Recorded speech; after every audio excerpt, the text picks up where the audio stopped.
During their last inspection, Texas engineers rated the condition of this 91-year-old hydroelectric dam near San Antonio as fair. An almost identical dam on the Guadalupe River at Lake Dunlap had an overall rating of good, right up until it failed this past May. It was a shock to everybody. I mean, yeah, they kept saying that this was the best one out of the mix. Across the country, dams are in a state of decay that is endangering thousands of people who live downstream. There were a lot of dams constructed in the earlier part of the 20th century, and a lot of those dams were not built up to today's standards, and they need to be upgraded. A 2-year Associated Press investigation identified nearly 1,700 high-hazard dams in 44 states and Puerto Rico that are listed in unsatisfactory or poor condition. Several states, including Texas, did not provide complete data. The dams are considered high hazard because of the likelihood that people could die if they failed.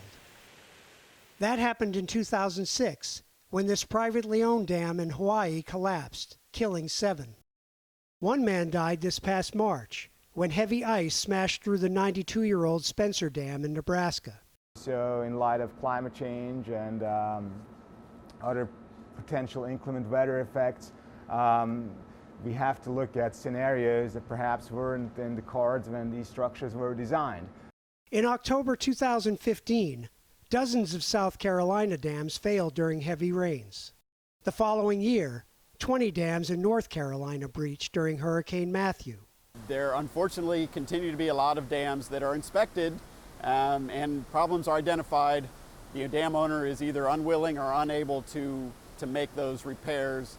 The city of Atlanta recently took this reservoir offline and partially drained it after water began bubbling up near businesses beneath its earthen dam.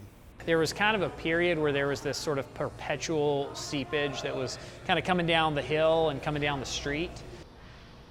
California boosted its dam safety budget by $7 million following the 2017 spillway failure at Oroville Dam, the nation's tallest. A post-failure review of the Lake Dunlap Dam in Texas found that the steel hinges on a spillway gate had rusted.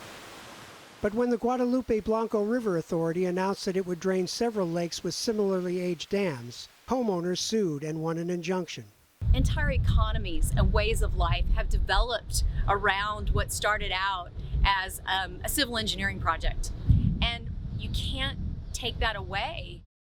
Both sides have agreed to keep boaters and swimmers away from the dams while they study how to repair them and who will bear the multi-million-dollar cost. One estimate puts the total price tag at $70 billion to repair the nation's 90,000 dams. Alan Breed, Associated Press.